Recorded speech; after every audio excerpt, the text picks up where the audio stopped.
생으로 먹어도 좋고 익혀 먹어도 좋거든요. 익혀도 이 영양소가 많이 파괴되지 않고 맛이 더 좋아지기 때문에 에너지 대사를 높일 수 있다.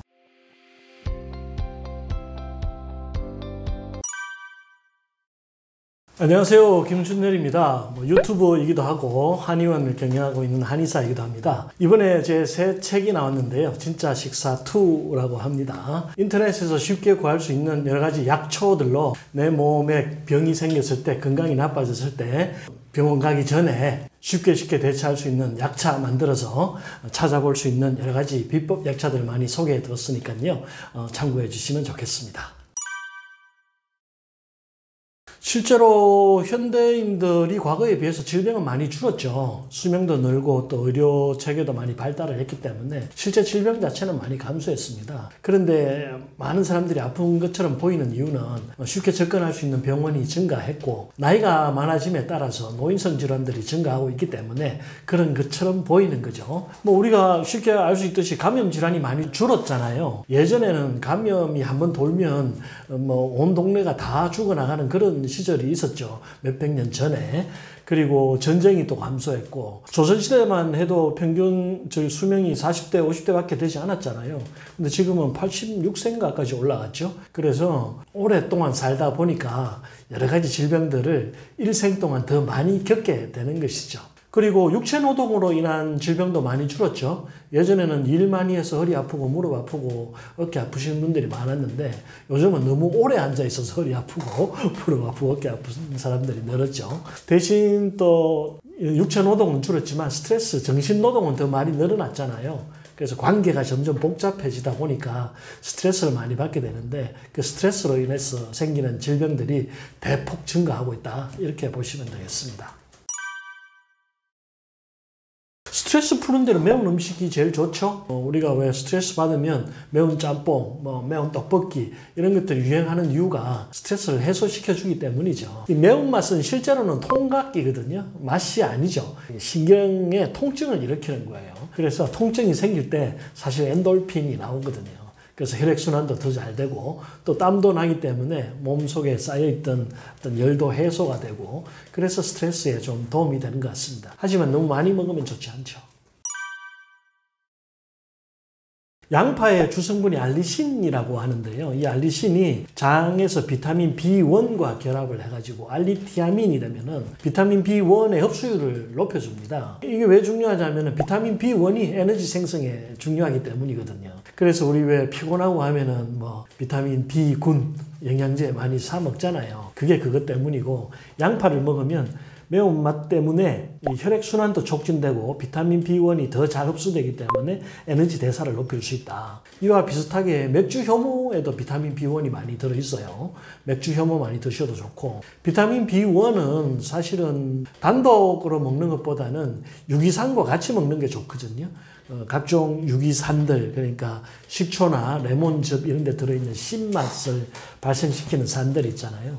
그런 것들이 우리 몸 세포에 들어가면은 에너지 생산을 도와줍니다. 양파는 생으로 먹어도 좋고 익혀 먹어도 좋거든요. 익혀도 이 영양소가 많이 파괴되지 않고 맛이 더 좋아지기 때문에 양파를 생으로 무침해서 드셔도 되고 각종 요리에 첨가해서 익혀서 드셔도 좋고요. 또 양파를 많이 먹고 싶으면 양파즙 판매하는 거 있잖아요. 구입해서 드시면 좋습니다.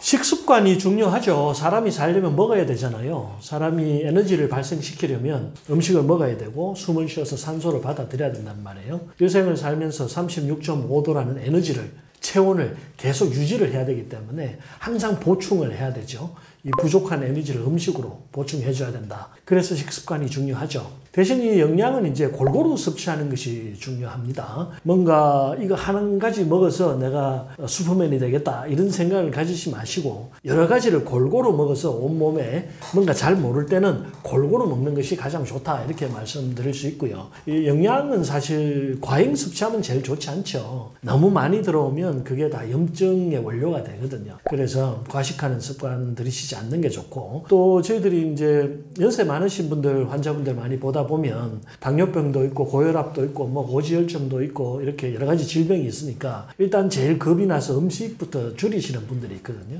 그래서 식사를 줄이면 체중이 금방 빠져버려요. 체중이 너무 많이 빠지면 영양 실조에 빠지거든요. 그러면 여러 장기들이 함께 이 기능이 상실되는 그 다장기 부전에 빠질 수 있기 때문에 그런 식사를 너무 제한하는 것도 좋지 않다. 골고루 적당하게 체중이 빠지지 않을 만큼 드시는 것이 가장 좋겠다 말씀드립니다.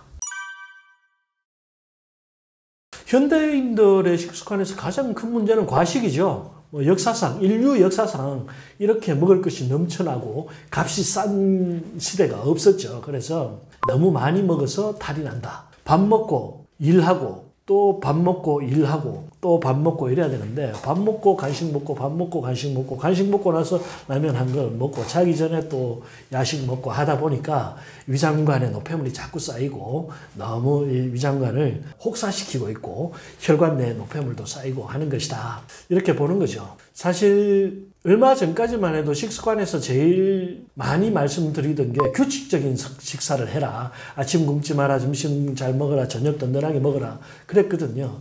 그런데 그게 사실은 요즘 와서는 잘못된 개념이라는 게 밝혀졌죠. 요즘 제일 유행하는 게 뭐예요? 다이어트, 간헐적 단식 이런 거잖아요. 간헐적 단식이라는 게 먹다 말다 하는 거거든요. 왜 단식을 하냐? 몸속에 있는 노폐물을 제거하기 위해서는 일정 시간 음식을 먹지 않아야 몸에서 이제 해독 작용이 일어난다는 걸 말하는 거죠. 그래서 너무 규칙적인 식사하지 마시고 과식도 하지 마시고 그 다음에 밥 먹을 때는 밥 먹는데 뭐 집중해라. 밥 먹을 때 뭐 TV 보지 마라, 뭐 휴대폰 보지 마라. 내가 같이 밥을 먹을 때 예의는 아니지만 사실 다른 것을 해도 상관없거든요. 여유를 가지고 식사를 하는 것이 건강에 더 좋단 말이에요. 우리가 제일 비싸게 밥 먹는 방법이 뭐예요? 돈 내고 티켓 사서 디너쇼 가서 노래 부르는 가수 보면서 먹는 거잖아요. 소화 잘 된단 말이에요. 그래서 여유를 가지고 식사하는 것이 더 흡수나 영양에 더 좋다. 이렇게 말씀드릴 수 있죠. 간헐적 단식은 여러 가지 방법이 있죠. 뭐 하루 굶고 또 하루는 먹고 일주일에 2, 3일은 먹고 뭐 3, 4일은 쉬고 이런 방법도 있는데요. 사실 굉장히 힘들죠. 그래서 가장 쉽게 접근할 수 있는 방법이 16대 8 단식이에요. 8시간 동안 밥을 먹고 나머지 16시간 동안은 굶는 거죠. 쉽게 말하면 낮에 먹고 저녁부터 아침까지 먹지 말라는 얘기예요. 대신 이제 먹는 시간에 너무 과식만 하지 않으면 되죠. 한번 더 쉽게 말하면 제가 이해하기로는 1일 1식인 것 같아요. 그러니까 한 번에 조금 많이 먹고 그 다음 간식은 전혀 하지 말고 좀 참아라 하는 거죠. 그런 16시간 동안 굶다 보면은 내 몸에서 이제 음식이 들어오지 않으니까 노폐물을 제거할 수 있는 시간이 생기는 거죠.